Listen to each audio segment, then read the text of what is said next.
I'm Dave Wurzel, and you're watching PHTV4 Spotlight. Today's Spotlight is on Chicago Gaelic Park, maybe more affectionately known as Gaelic Park, or GP, I think, in Oak Forest on 147th Street. And we're going to take a look at Gaelic Park. I've been there before for weddings and other social events, but Gaelic Park is way more than just a banquet hall or the pub. And we kind of want to take a look at that. To do that today, we've got a member of the board of directors, John Devitt, here. John, thank you for being here. Thank you, David, for having me. And I'm kind of excited because we got a chance to talk a couple times on the phone earlier, and I went to your website, and what's going on at Gaelic Park is really incredible. I didn't realize how much there was going on. And so that's kind of what I'd like to talk with you about. Before we do that, can you tell us a bit about your background with Gaelic Park and as a member of the board of directors? Yeah, well, I first came to the US of A in 1973 as a student in New York. Came back in 1975 and worked in Alaska for a year, believe it or not, traveled the US, loved New Orleans, San Francisco and Chicago, but settled on Chicago, which was the right decision, and came here in 1977, and I've been here ever since. And when Gaelic Park first started in 1980, they bought a 9-acre piece of land out in Oak Forest, and the original shareholders, and they financed that purchase. And at that time, I was an athlete, believe it or not, so I was playing Irish football, which is a combination of soccer and rugby. You can use your hands, you can score by putting the ball over the bar or in the net. And I also played handball, which is an American game also. American handball is a smaller court. So I did play on the fields. The fields first opened in 1983-84, and I did get a chance to play on the fields before my knees forced me to retire. So before that time, Irish football and hurling, which is another national sport, we were renting stadiums like Rockney Stadium and Hanson Stadium and various stadiums around the city of Chicago because we didn't have our own premises. So the instigation behind forming Gaelic Park was through what we call the GA, which is the Gaelic Athletic Association, because they had the desire to have their own fields. And so that was the impetus behind the fundraising and buying the property originally. And when we developed our own fields, of course, we had a place to play our national games. And our GA people, they're a wonderful group of volunteers, who were the impetus behind the original purchase. They kind of realized that this could be much more than just a place to play our games, which is a seasonal summertime part of Gaelic Park. And so they more or less handed over the reins to a broader group of people that were interested in promoting Irish culture, dance, music. And of course, they figured out they could support this whole project through selling weddings and showers and banquets and parties and through a pub. So that's the standalone part of Gaelic Park that most people are familiar with, which is the business side. But originally, and still is today, the business side is designed to support the cultural side, which is what I'm a part of as a director. So our directors is a board of 30 volunteers. We bring different skills from different sets of life. We have accountants, lawyers, painters, carpenters, bricklayers. So we cover the spectrum, of society. And our aim and our goal is to promote the mission of Gaelic Park, which is to support our games and our music and our dance and anything to do with Ireland, basically. Right, and matter of fact, that's a great transition too, because I want to ask about the mission statement on your website. You're kind of leading right into that. But I think that's an excellent point you bring about that Gaelic Park is way more than the banquet hall. I didn't realize it actually had its birth or foundation in athletic programs. I'm going to ask you to talk about hurling a little bit when we come back to that, because I've heard about this sport. I've watched YouTube videos of it. I'd like to come down and see it live sometime. It sounds pretty exciting. But before I get to, so I'm going to make sure I get the wording correctly. The mission statement for Gaelic Park is to preserve and promote the culture and heritage of Ireland, and in that way, the national games, the music, dance, language, literature, theater, art, and the religion of Ireland. So that's a lot. That's a lot more than just the banquet hall and just the pub, like you said. And it sounds like it's a great kind of marriage of ideas that the banquet hall and the pub can help these other things be celebrated or promoted in some way. So let's talk, and I want to look at those individually. You just had a big event at the end of August. I think you had Irish Fest. How did that go? And I know that's part of the whole package of things that you do, but what was Irish Fest like? Well, it was wonderful because we were scared. We had a 4-year break caused by COVID, and we changed the dates from Memorial Weekend to August, which is something that we talked about many times, but we were married to that Memorial Weekend dates, and sometimes when you're forced to change, it's a good thing.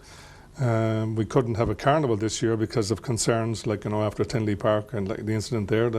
We were advised, and we worked with Oak Forest to say, maybe this isn't a good idea this year. Let's kick for touch. And we didn't have a feis, which is an Irish dancing competition, which was traditionally part of our festival, because the dates didn't work for them.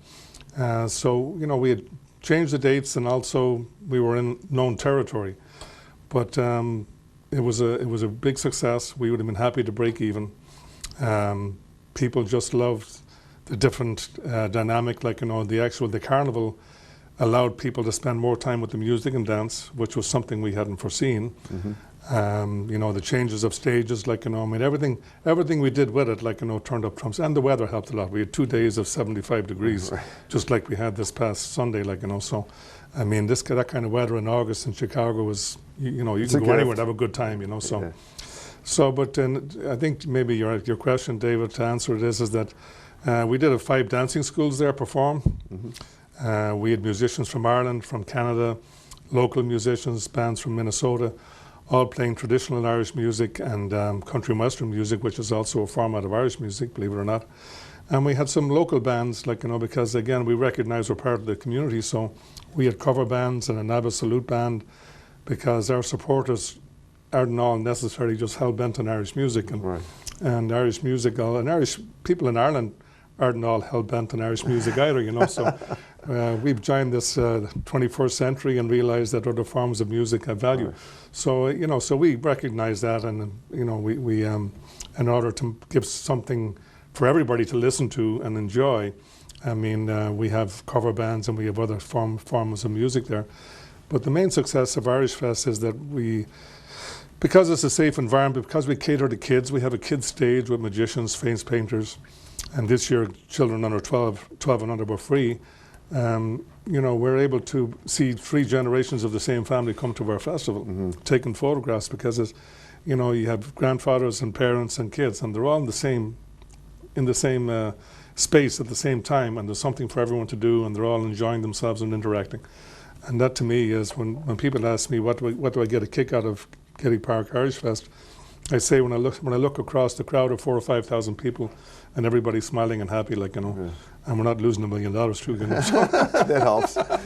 But no, that's an interesting point you bring up, because I'm looking at the year. So if Gaelic Park has started in 1980, you're talking about you guys have been around for 43 years.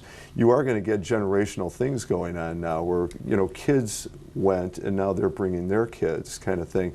And what a great scenario that it's such a family over generations tradition taking place now.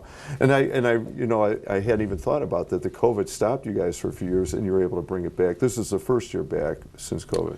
First year back. Wow. Yeah. Well, it gave us a chance to hit the reset button, David, and yeah, we took advantage of that. Good. So. No, it sounds like a wonderful event. Let's take a look at some of those specific parts, like the national games.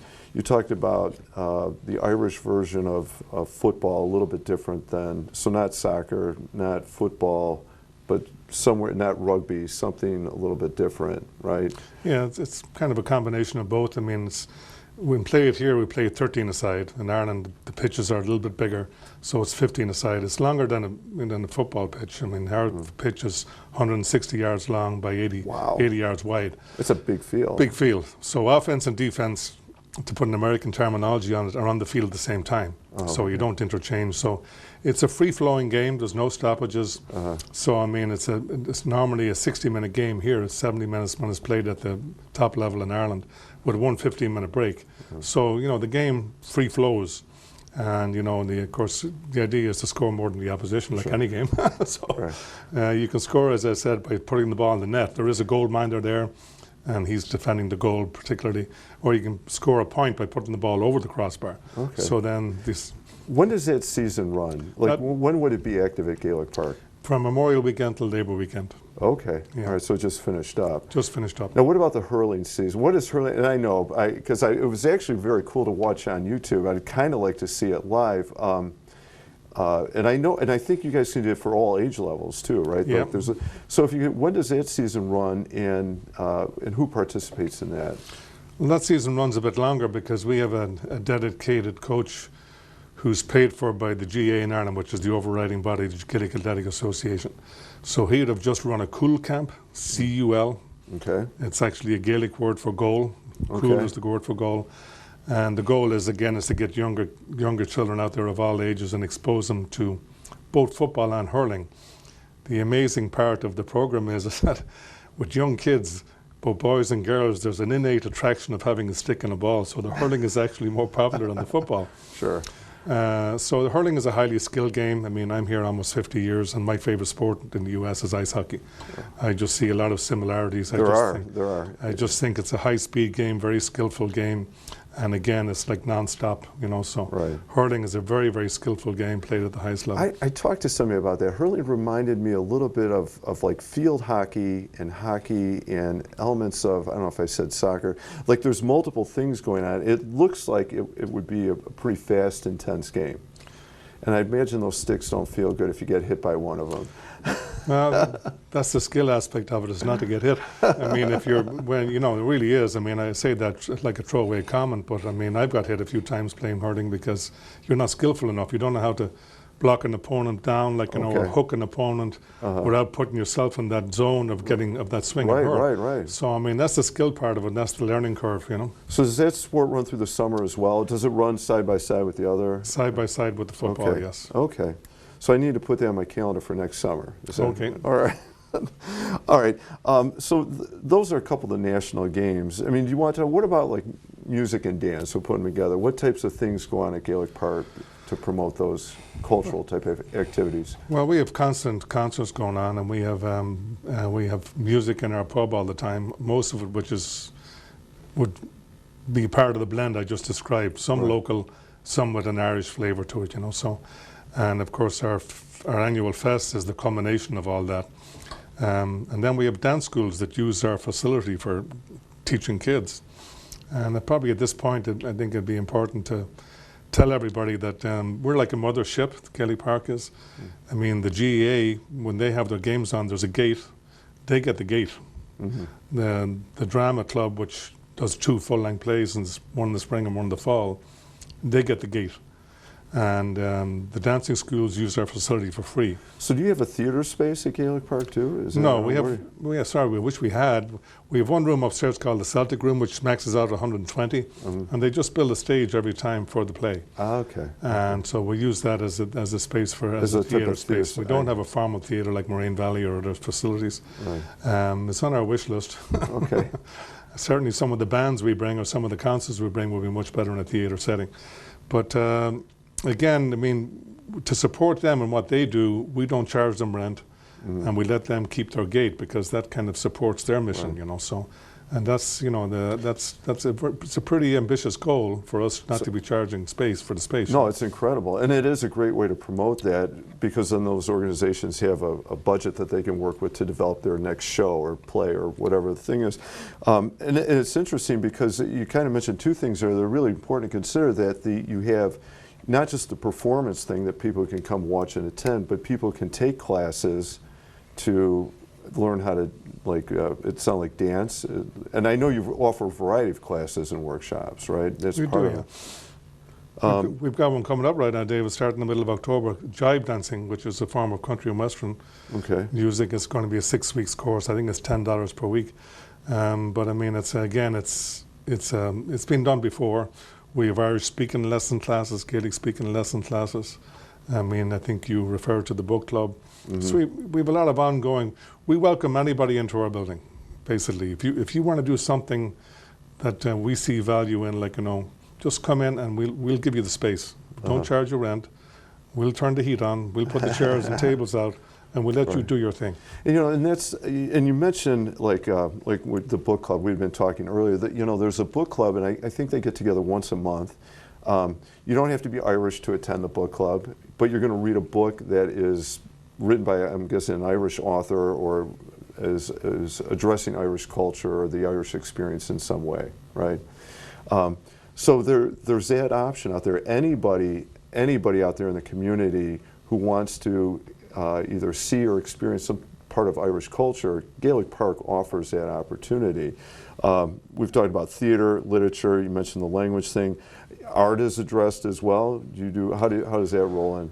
Well, even last Sunday, say we had our Heritage and Harvest Day, which is a festival that we do. It's a free event for families, and it was over last Sunday. And so we set up easel boards and give the kids paints, and let them do their thing. We had a cultural camp in the first week in August, which attracted 100 kids ages 8 through 14. And every aspect that we're speaking about now, our games, drama, song, dance, and art was part of that program. We had an art teacher there, and again afforded the kids the opportunity of introducing them to arts and drawing and painting. So we have lots of paintings around our building, which are commissioned, Mary McSweeney, an Irish artist, and Irish scenes. Mm-hmm. So the arts is part of what we do, what we promote, not just the games. It is a full rounded thing between the athletic events and the cultural things, and we're going to head into the last one here. You're touching all of them. The literature and art and theater and dance and music, and there's so many great things going on. You also mentioned the religion of Ireland. How does that roll into this experience? Well, we have a Mass once a month from October through May, and part of our festival we always have a Mass. It's always the second Sunday, and we combine it with an Irish breakfast. So, and again, you were probably going to this point a minute ago, David. We're open to the public, so a lot of people don't realise that. They think we're a private club. No, we're open to the public, not just for business and weddings and bar, mm-hmm. but for everything we do, we invite the public, So the Mass, anybody is welcome. It's a social occasion as well as a Mass, because Irish Masses are social occasions. You get to meet everybody afterwards or beforehand or during breakfast afterwards. So, our faith is part of our culture, and, we keep the Mass alive because there's an audience for it. We have our own choir, mm-hmm. and they practice before the Mass, and they do a beautiful job, our own choir director. And we invite visiting priests to come in and do the Mass, so... And it's a great event. And I'm going to encourage people, check out their website, the Gaelic Park website, because there are so many things listed. There are so many options. There's so many wonderful things that people can either attend or take part of in some way. I want to mention I had a question about you guys do an Irish on Parade March, and I get that. What does that event look like? Where does that take place? Well, of course, in the month of March, everybody's Irish, so we take advantage of that, of course. Ireland on Parade is a week where we invite different dancing schools to come over and do their thing on our stages. And we also have lots of different bands come visit during that week. But we also participate in 4 parades, so locally we participate in the Oak Forest Parade, the Tinley Park Parade, the Southside Parade, and the Downtown Parade. And we get invited to many more parades. And we see that as a chance to expose Gaelic Park to what we do. Normally we'll have a couple of kids actually with hurls and balls playing alongside the float. Oh yeah. And we're changing up our float actually right now while we speak. There's we're going to be putting up scenes of maybe perhaps the Cliffs of Moher and and Dingle next year as part of our float. And we enjoy being part of the parades, and because we get that exposure that you wouldn't get any other time of year. But we always tell people that the difference with Gaelic Park and the St. Patrick's Day parades is we celebrate being Irish 365 days a year. We don't need that one special day, right. So. I want to ask, and I didn't see if there are classes. I'm assuming there are bagpipes in here somewhere, right? Whether it's the parade or the festivals or I don't know. Are there classes on it? No classes on bagpipes, but at the festival we just had, we had both the Shannon Rovers Pipe Band and the Emerald Pipes and Drums of the Emerald Society Police Band attending. They were actually there last Sunday, the smaller version of them. So bagpipes, they're part of what we do, Okay. So, you got the full range from the modern, like you said, other music that other people like, and the traditional. I think what people associate with a lot of Irish music as well, and everything in between. It sounds like. Yeah, well, the bagpipes are more Scottish tradition, but there's a lot of interweaving between the Scottish traditions and Irish traditions. we're both Celtic nations, you know. So, right. and we're proud of our Scottish brothers. Right. Are there any other events or activities coming up you want to mention? Just kind of in closing here, because we've covered a lot of ground, and we're at the end of summer, heading into fall, and winter is a few months away still. Well, we're kind of pivoting right now. Weddings. I mean, our kids are not getting married as often or as early as they used to. We all know that. We all know 70-year-old people that have no grandkids yet. So I mean, we're still home for weddings, and we're still doing 50 to 60 weddings per year. But we're also now becoming a concert venue. We're employing more and more concerts again. Some of them cover bands, like say, I think we've Howl at the Moon coming up September 21st, which is a week away, and then Maggie Speaks. These are bands that everybody in the South Side would be familiar with, and they're not necessarily Irish bands. I mean, we still have, say, Miles McVeigh and the Hoyle Brothers coming October 27. Like, they're Irish country and western, and we'll have a Christmas concert, like Celtic Dancers. They're an out-of-town group to do it. But we do see ourselves pivoting by necessity, because to underwrite our brave mission, like we need to keep that keep that register full. So also, when we haven't really touched on the cultural side, which in the Charitable Donations Committee, which has a remit to help local people in need, So when I was looking through the last several donations that we made through our Charitable Donations arm, which is a 501c3, we had Marist High School, Beth Walsh, which was an individual benefit, Irish Community Services, Crisis Centre for the South Suburbs, Andrew High School Cheerleaders, Action Sartoma, Oak Forest Music Boosters, Elam School, Concern, Together We Cope, Force Alleys, a lot of local South West causes that we want to help out, and to keep the coffers of our Charitable Donations Fund full. We do a 5K run at the end of November every year, which is coming up, and that raises funds. But we have a major fundraiser going on right now.